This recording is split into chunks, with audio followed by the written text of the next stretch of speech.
Sam, for two history nerds, we have not done our homework in a very important way. Who are you, Everywhere my guidance we counselor? Go, Waka, everywhere waka, we go, waka. Sam, it's well done. It seems like anytime you and I talk to people about history, we are asked the question, have you seen Ken Burns' Civil War series? And for I've been asked at the years grocery now, store. I'm checking out. I've got pickled chips. I've got some cans of soup. right. That'll be $23.49. Would you like your receipt? Have you seen the Ken Burns Civil War documentary series from the 90s? Right. Everyone can just tell that that is one of those things Yeah. that you and I should have seen by now. Yeah. And we have not. Strangely enough, Every they time we don't say ask it, when I mention that I make history documentaries. It never comes up then.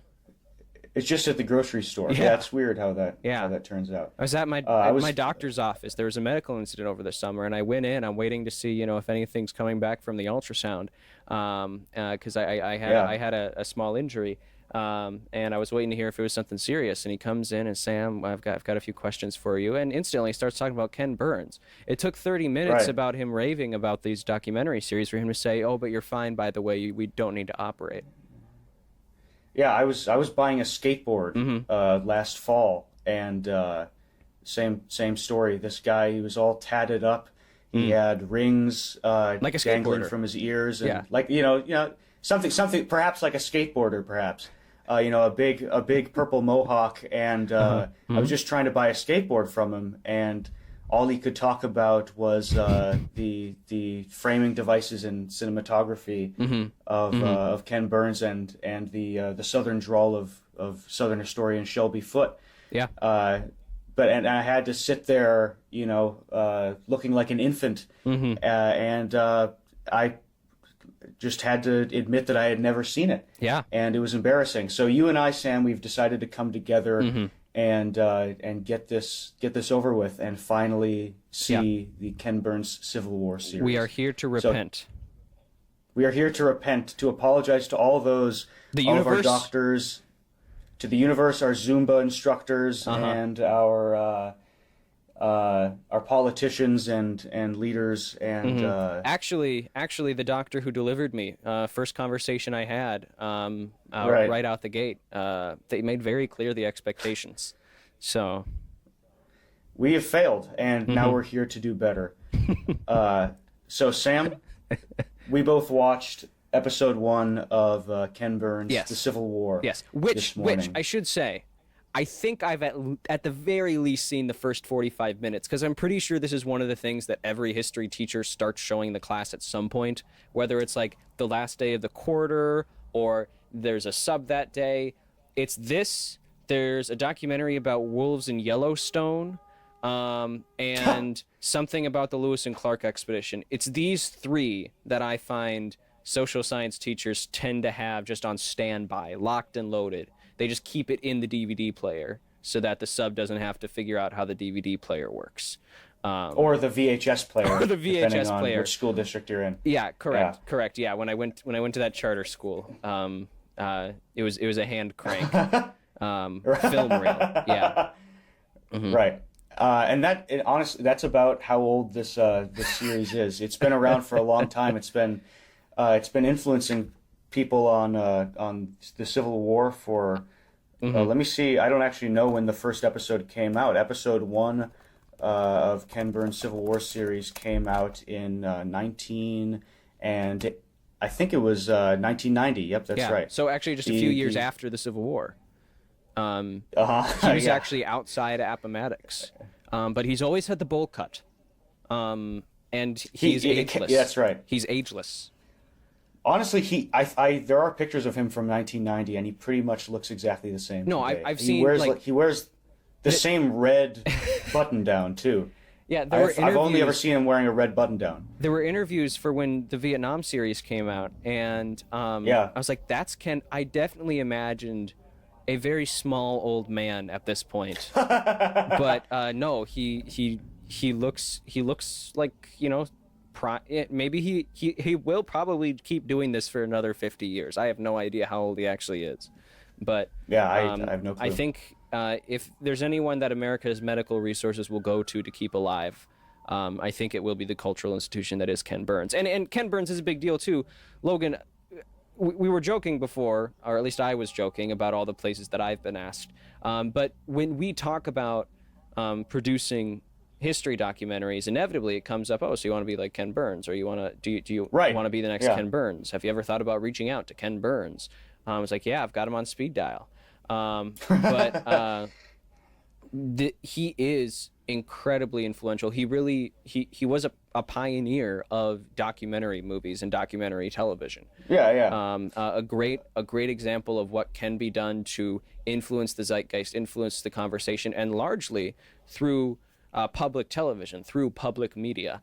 Right. And that's part of the reason that it has such a sticking influence is, you know, for example, now you can watch this online for free on the archive site. So this is a really wonderful resource, and we're gonna, you know, talk about, you know, this is who are we to critique in any way what's going on, but we do want to provide the perspective of two people who do think quite a bit about documentaries. We can see. I know this has influenced us. We should say about the who are style. we, by the way. Oh, yeah. Well, with me is skateboarding professional Logan Ledman. That's right. I am, I guess, I ventured myself and I go to the grocery store. Sam Temple. Those are the context clues that people can figure out. Logan, you and I have been producing documentaries on local history for the last 6 years.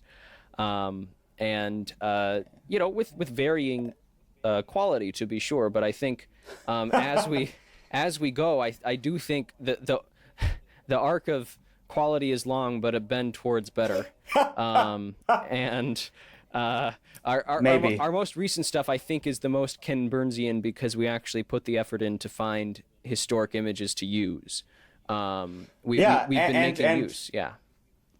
At our when we started, we definitely had not seen a lot of Ken Burns. Mm-hmm. I couldn't tell you. I think, like you, at some point I must have seen parts of this series, but I don't remember any of it for the life of me. But certainly we're aware of the Ken Burns style because it's just so pervasive. And we from the beginning we wanted to not operate like a Ken Burns documentary. Right. What we found over the last 6 years, I think, is that when you try to solve the problems of making a documentary, you end up arriving at a lot of the same solutions that Ken Burns did. Just because a lot of the decisions he's making on how to present a documentary and how to do history publicly are they're just the right things to do. Right. And we'll talk about what goes right and what about the presentation goes wrong, and maybe compare it with some of our experiences. At least to our contemporary viewing. And this is after 30 years of influence Ken Burns we know has developed as a filmmaker over the last 30 years. And the zeitgeist has learned a different language. You know, think about the History Channel, think about Discovery, think about the good and the bad documentaries that come from that, about Netflix. The general public has become a lot more literate in documentaries, so then you can make it a little less literal at times, and you can make more use of graphics. You can make more use of this. You can have a slightly bigger budget for some documentaries. So then it isn't just zooming in, zooming out on black and white photos, which this largely is, though they do have some footage spliced in of battlefield locations and things like that. But largely the visuals are made up of these historic photos. And they do have some interesting camera movement. They do have some interesting... You can tell that this isn't digital. You know, everything that we do, Logan, is digital. So if we're moving from one part of the image to another, it can go in a straight line, and if we want any frame jitter like there would be in using a camera, you have to replicate that. You have to fake it. So we do that. I do add a frame jitter to some of our stuff because sometimes it's just unnerving to have a perfectly still image on screen. But for him, obviously, that's just what they were using because they were actually using film to record the movements that they were making across these photographs. Yeah, and the fact that today there are huge budget documentaries coming out of Netflix and things like that. Obviously, it's in a very real way. That's part of the legacy of Ken Burns, is stoking interest in documentaries as a form of public storytelling. So, and this is where it all starts. This was his big big entrance onto the scene, and certainly what is most played in classrooms across the country. Right. Probably to the same extent as To Kill a Mockingbird. How to Kill a Mockingbird. I almost called it How to Kill a Mockingbird. Or they read something different in your district. Yeah. Yeah, they really did. Yeah. They circled. They checked we were very the wrong, rural. Yeah, they checked the wrong box in the magazine order because classroom literature was still by mail order at that time for you guys, and they just hit the wrong box. It was a well-meaning superintendent, but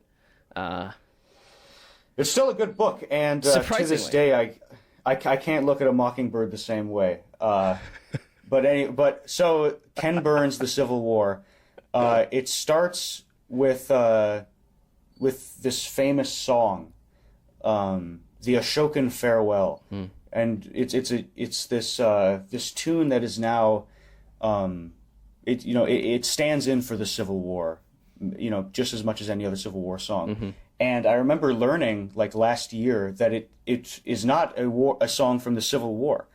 It was written, I think, explicitly for this documentary. Great.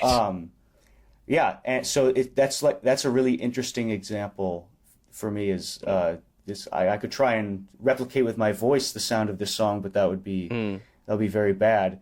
But everyone knows this Civil War tune. If you just imagine what a Civil War battlefield and a black and white photograph, you're hearing a song right now that was written for this documentary. It's also so much of this has been parodied and parodied both to poke fun, but also just used. It's been parodied and parroted. It's been used in plenty of things. Right. The style has been used. What this really, I was really struggling to watch this without thinking of the episode of Community, where it's a Ken Burns documentary about a pillow fort fight. And it was very good. That's one of my favorite episodes of Community because it's like, oh, it's the sitcom characters that I like in the documentary style. I understand this, and I really enjoyed that. But it was so easy to poke fun at because the audience understands the style. So when you're saying, just imagine this, we all know it's the fiddle with the be-de-dee-dee-dee-dee-dee-dee. And again, that's not me doing the song, that's just me being a fiddle. With the black and white photo or the dramatic shot of the cannon. It's ingrained in the zeitgeist, which is really interesting to see the origins of all of that. That brings us into the start of this. This first episode is The Cause, and it talks primarily about the cause, the lead up to the Civil War, and really getting us into when the nation knew that this was not going to be the simple rebellion that some expected. Yeah, so it's a condensed version of the story. It hits all of the all of the kind of classic push level events. It hit even going a little bit deeper. Yeah, that's right. It hits Elijah Lovejoy and John Brown and Wendell Phillips and all of the characters that are in any textbook. And I think that's why it pairs very well with classrooms. And I also expect that to some extent textbooks have probably been written around this documentary in some ways. Just the importance of it. So this is in this massively influential story. It begins with Wilmer McLean. He's the guy who, if you have read through a Civil War trivia book, his house was at Bull Run. and he left after the first Battle of Bull Run because a battle had just happened in his yard, and he moved to Appomattox, where the peace treaty at the end of the war was signed. Right. And so it has this little anecdote about this guy, and it ends with him with a quote. He could rightfully say, "The war began in my front yard and ended in my front parlor," and that that's a really I had no clue that it started with this guy, and I wonder, Sam, what you thought about that, about framing this story with this guy and this tale. Yeah, it was an interesting framing device, and it really makes it clear that unlike every other what would be considered a major American war, obviously, we don't talk too much about the War of 1812, and the Revolutionary War obviously took place in the United States, and other than the Indian Wars, this was the only major war that was fought exclusively on American soil, and in the backyards. And it wasn't just a coast from enemy invader; it happened in the heart of the nation. And the framing device of talking about the backyard and the front porch and the parlor, all that stuff, that made it clear that these are people's homes that we're dealing with. This is a very intimate war for most of the United States, but especially for the folks living in the South and the Southeast. One thing, and we'll talk about this a little more as we go on, and this is me just trying to be extra wary because I know so much nostalgia and so much sort of the simplification, the cutification, the rose-colored glasses. We talked a little bit about this last week when we discussed the epilogue of North Country, how in the 1880s and into the all the way through to the rebirth of the KKK in the 1920s and things like that, especially in the Jim Crow South, there started to be an effort of reframing the Civil War as a noble fight between brothers that ended, peaceably and was merely about, the rights of government. It was about states' rights and things like that, and that it was basically just a squabble between white men, essentially. Right. That had a certain dignity to it, rather than the bloody war. And then the case that this documentary does make is it was explicitly about slavery, and Ken Burns does a really good job of relying on the primary sources to make that case. Very little of this, you and I tend to editorialize when we tell history. We never falsify facts, but we certainly make our own conclusions and our own opinions known. I worry that by relying on the primary sources too much, you also begin to rely on the rose-colored glasses that Civil War veterans during the time and in the subsequent years after the war started to have a nostalgia or started to clean up the history a little bit. And I worry that some of the details in this may come across as a certain amount of nostalgia or, it was a simple, beautiful time.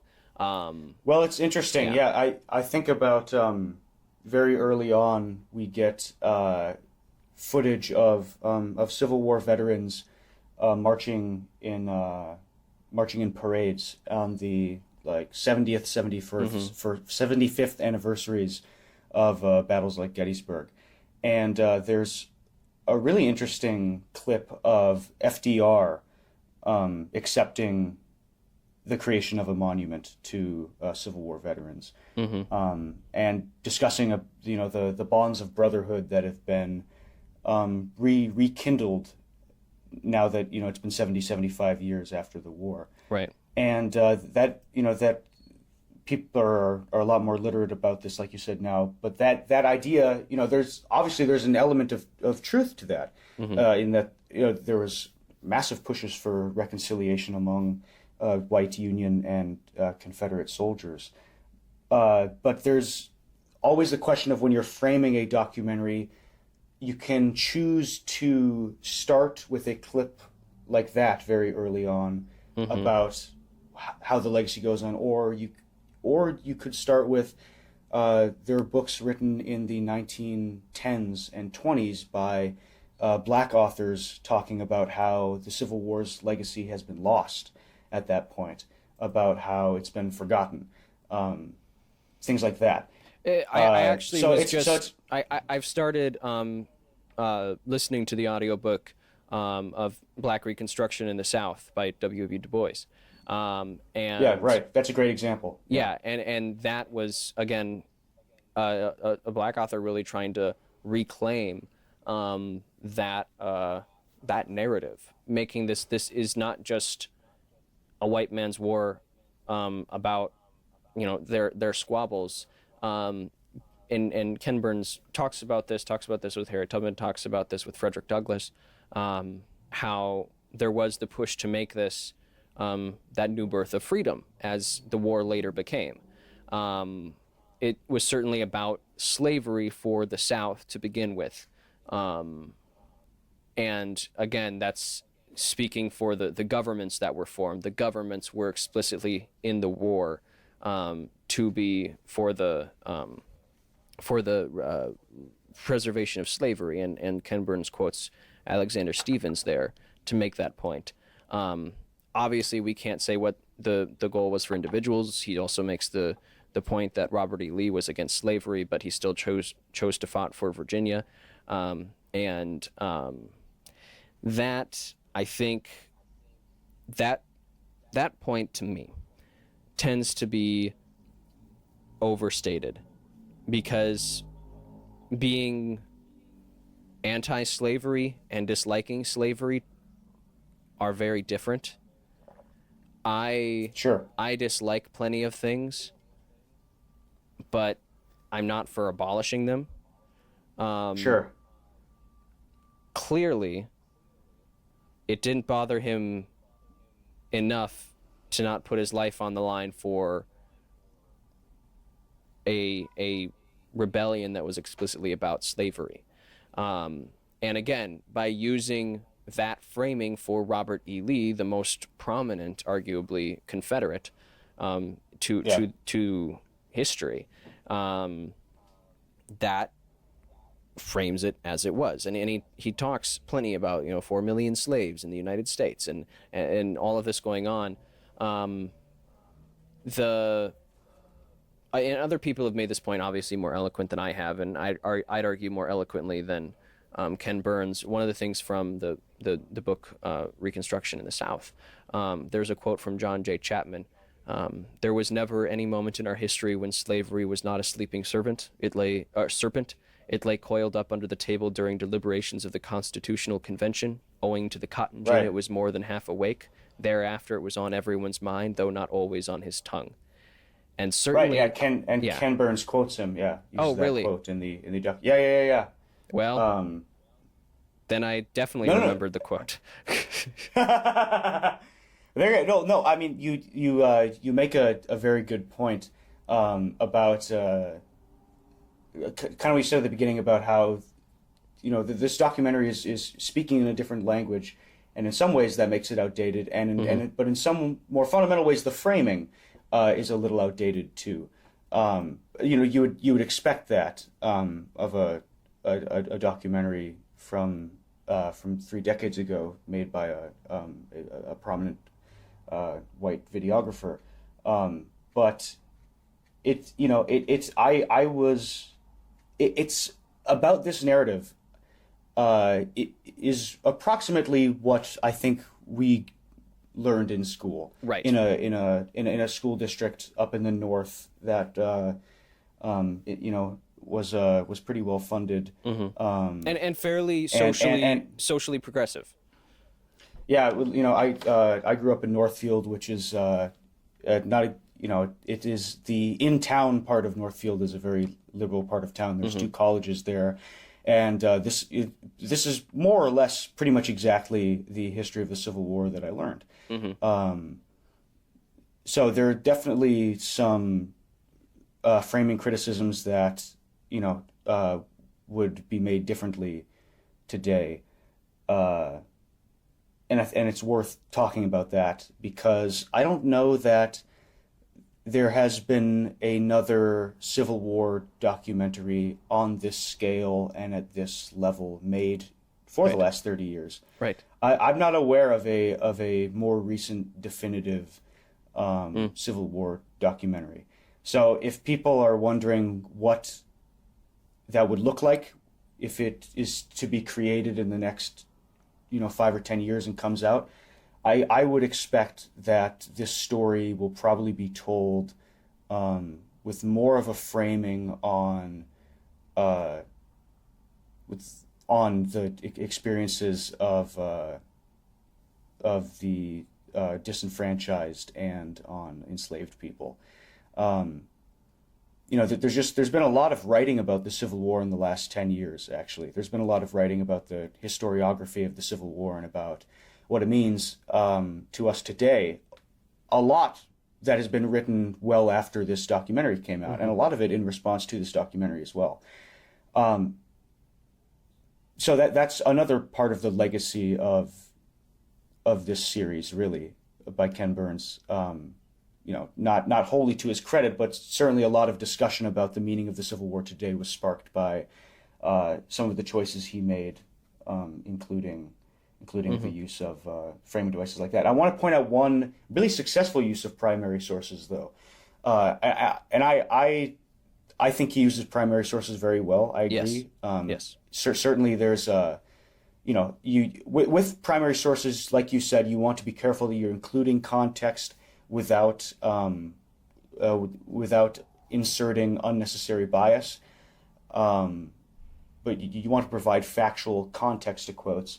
But I think overall he accomplishes that, generally speaking, in episode one. One really impactful use of primary sources was there was one maybe 15-second audio clip that he used that I believe is from the WPA interviews with former enslaved people that was conducted in the 30s and 40s.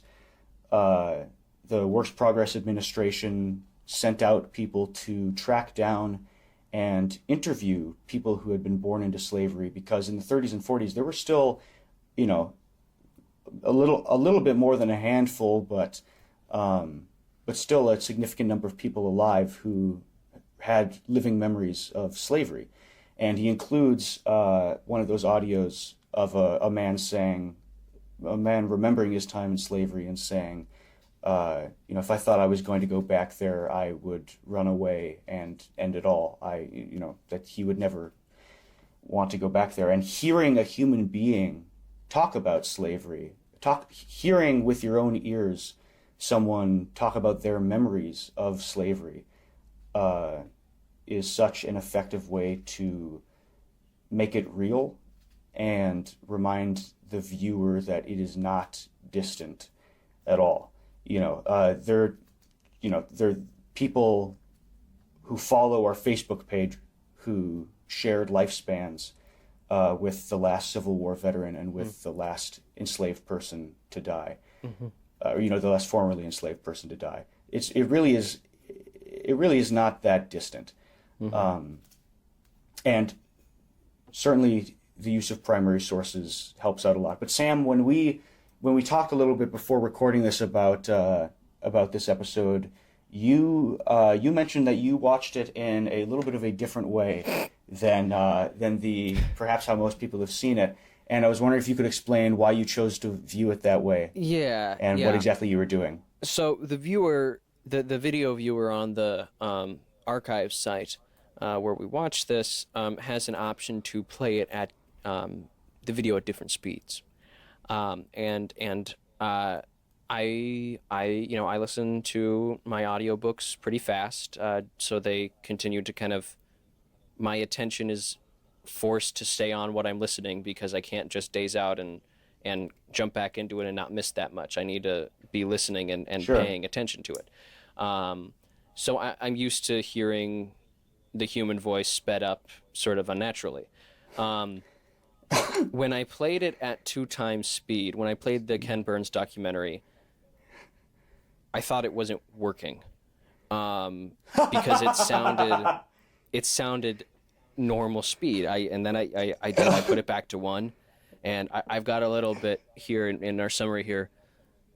John Brown raids the arsenal at Harper's Ferry in 1859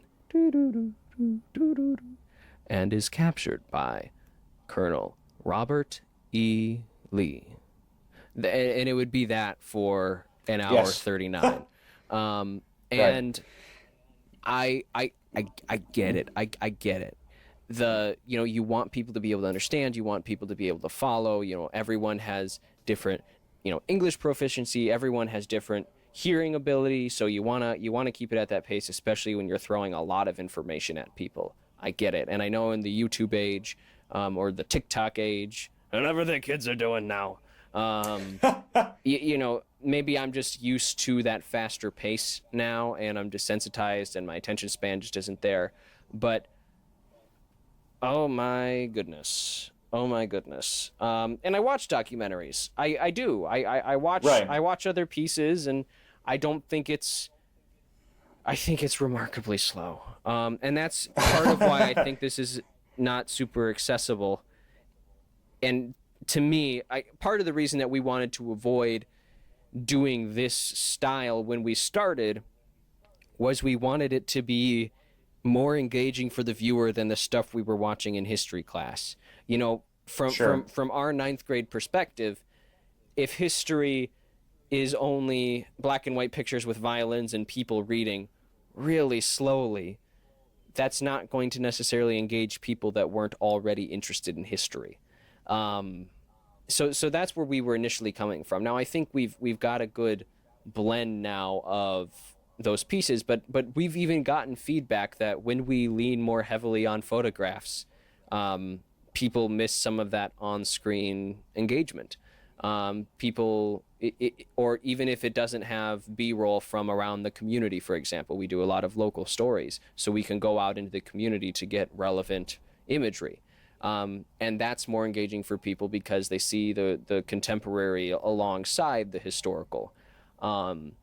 And this documentary leans almost entirely on the historical. Like I said, they do have some fields in there where battles took place, a battlefield, one might say. But I think pacing is a serious issue. It's all good quality. It's entertaining and engaging information. But at the pace that it's moving, I actually struggle to follow it when it's going that slow and have it keep my attention rather than if they were going too fast. I guess that's my preference. I would rather rewind and have to go back and parse out the words than this. Because I can't remember where the sentence started. Yeah. Let's think about maybe why we've ended up making some of the same decisions. I think one of the, especially the use of that style of panning across photographs as part of a documentary. I think so any viewer, any people who haven't seen our stuff are listening to this, in the unlikely chance, they should know that a lot of the documentary style we've played around with is you and I, Sam, present on camera. We're on-screen hosts, on-screen narrators. On-screen host, yeah. And there are problems with that, for sure. I think, for example... when you're going through puberty and you don't necessarily want people to see you all the time, or judge your hairstyle, or have to be concerned about how you look because this will live forever and you want to be able to promote this and you can't promote it if you don't like how you look in it. Among other reasons. Or also, that's very valuable and true. But also, we found out after a couple seasons that photographs were very useful. Yeah. It is, so it's hard to have that balance of an on-screen presence so that you can connect with an audience, keep their engagement, and directly, speak to them as a narrator going through the story with them. And when you step back, like Ken Burns sets it up to go here, and he has David McCullough narrate it. When it's a disembodied narrator, I think you're right, Sam, that it can be a little bit harder to engage with the storyteller. And the other thing it does is that when you have on-screen hosts, it makes it very clear that it is a storyteller happening here, and you're not reading a textbook. Right. Because this documentary series has been shown in many schools, but it is not a textbook. It is not a academic paper, and it is more a part of American mythology, based very well on real history. Right. But it's more about telling a story about America than it is about like discerning historical truth in an academic way. And there's nothing wrong with that, because that's exactly what we do. Right. Right. In a lot right. of our and documentaries. I think part of having the on-screen narrator, the on-screen host, or even just kind of a personality behind the story, the storyteller that engaged. I think, Logan, you and I were both raised and we're very engaged with oral histories and very engaged with just the individual storyteller. And so we leaned more kind of in the Rod Serling style, rather than just the disembodied voice. And part of what that enables us to do, especially with local history where resources or primary sources might be limited, having the on-screen host, or at least some kind of personality behind it, allows you to take a step back and say, we don't know. We don't think. Yeah, right. Or we can say, we don't know if this is true. This is our interpretation. This is what we're doing. And so that's what enables us to either editorialize or make clear what we're trying to communicate. Because we have that sort of trust, that sort of personality. It's very clear that this is Sam Temple and Logan Ledman telling this story. We're not trying to be definitive. We're doing our best to stick to the truth, but that requires you to trust us. And for us, we believe that the best way for the audience to have that trust is to understand and know us. And part of where, again, that if this were me framing it, part of one of the framing devices of a primary source that bothered me a little bit was when they were talking about informing Jefferson Davis that he was just elected president of the Confederacy. And it frames him. He's back home, I believe, on his plantation. And he's trimming the roses with his wife in the garden. And that detail is very humanizing. It's very humbling. I think it might be interpreted as romanticizing. And I believe Jefferson Davis was a slave owner, and that's who would be working the fields in the plantation. And rather than frame it as, my interpretation, Rory, is, he was such a humble guy. He was doing physical labor when he, tending to his home when he was elected president of this new country. Right. Rather than he was basically doing he was doing a trivial task while the laborers, worked as enslaved people behind him. And sure. That framing just kind of rubbed me and maybe it's just my Yankee bias, but I worry when you have anecdotes like that are genuinely very interesting, that it's incredibly important to empathize with everyone in history. That is what history is for, is empathy. I just think it's a very distinct line, and that's where I think having that personality that can step back and say, yes, we need empathy, but don't let that kind of cloud the underlying issue. And that's not what Ken Burns is trying to do. The only issue is when, for me, I'm very conscious of how our history might be interpreted and how it might be misinterpreted. You and I, Logan, we try to be very conscious of how someone might use the history we're telling in bad Yeah. faith. And we do everything we can built into the narrative to not let the history that we're telling be used in bad faith. And that's where some of this sort of rubs me the wrong way. This is very nitpicky of undoubtedly Yeah, the yeah. best documentarian in history. But I think it's worth the discussion. Last week we talked a lot about historiography. And you're right, this is one of the most important documents when discussing the historiography of the Civil War. And so I think it's better with the critique, I think. Yeah. And like we were talking about earlier, this is all of these critiques have been, I'm sure, made at least 100 times in the past 30 years, and rightfully so. And that's absolutely, that's, I don't know, that's part of the story of this influential series, and why, and it's why, to the extent that there have been Civil War documentaries since, obviously there have been none in the length or scope of this one, I believe. That's why whenever the next one happens, it'll look different. And I'm excited for whoever steps up to do that, to put together something really multifaceted and take on the Civil War from a different perspective. I think there's a lot of really cool avenues you could go down. Just things like in the opening part of this episode, the narrator David McCullough says something like, the war stretches from Vermont to Florida, but it stretches out to New Mexico. You could have said that. You could, you can talk about and we haven't watched the other episodes yet. This is just the spoiler introductory alert for the American Civil War.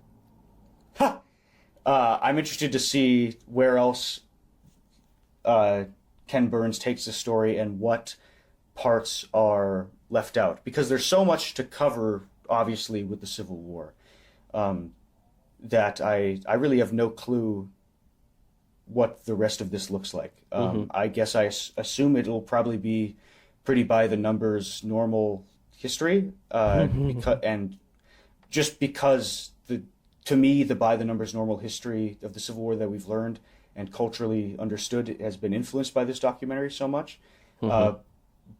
But I know for sure that whatever the next one is, it'll have some surprising ideas and framing devices on this story. Absolutely, there were some very interesting details in here. And I thought the framing and one thing that Ken Burns does really well, and I can see his influence in how we talk about history today, is moving away from great man history. I think he's still guilty of it in some places with this, like we said with Jefferson Davis and even talking about Abraham Lincoln. But there's also a lot of common folk. There's a lot of little guy. And that is spectacular. I really love that. And that's where, credit is due, is a lot of these stories are very personal. And I'm excited to see another book that I recently listened to was The War for the Common Soldier. And it talked about really what conditions were like medically, mentally, for Civil War soldiers on both sides. One thing they talked about was this episode ends with a beautiful letter of a husband to a wife, sent shortly before the husband dies in battle. And one thing that the book The War for the Common Soldier talked about was the mental health stigma. Obviously, I don't even know if shell shock was the term, but that might have even been too advanced for Civil War at the time.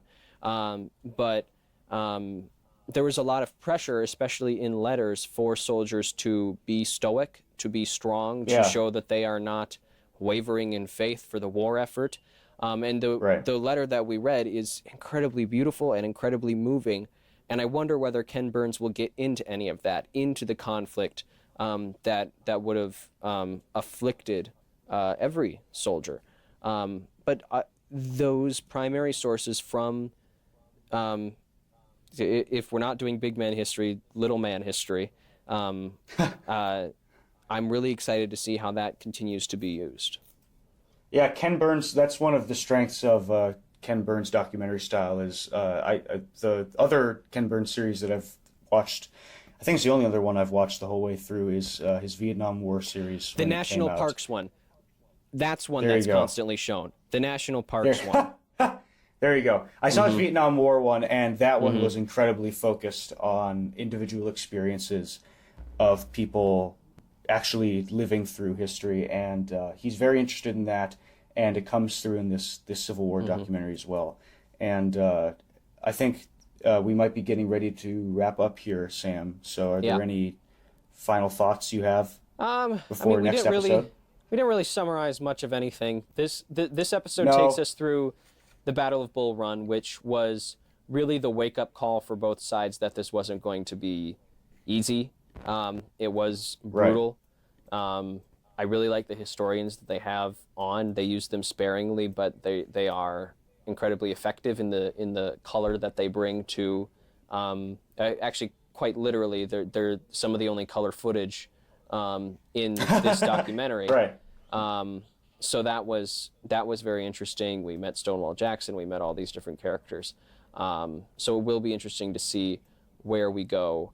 McClellan is in charge now, and it is it's the beginning of what will become a very brutal war. And I'm interested to see how this develops. What new details we see. I have a feeling as it goes on, we will talk more about the history. Because I'm sure there will be details that you and I are new to, Logan. Though I don't know if there was much in this that was especially new for us. But you and I are also. I'm not going to say that we're Civil War buffs, because compared to the Civil War buffs, I know we are not Civil War buffs. No, not at all. By no stretch. But we've at least read more books per capita than most people on the Civil War. And I'm excited to see what new information might be uncovered in this. I'm excited to continue to look at this story. Sam, it's been a pleasure. It's been a pleasure. I'm glad that we're finally doing our time for the people of this world. Yes, and PBS, if you're listening, our rates are about the next extensive Civil War series. Our rates are generous. So there you go. All right. Well, we'll see everybody next time on the 1855 podcast. Then see you, Logan. Bye-bye.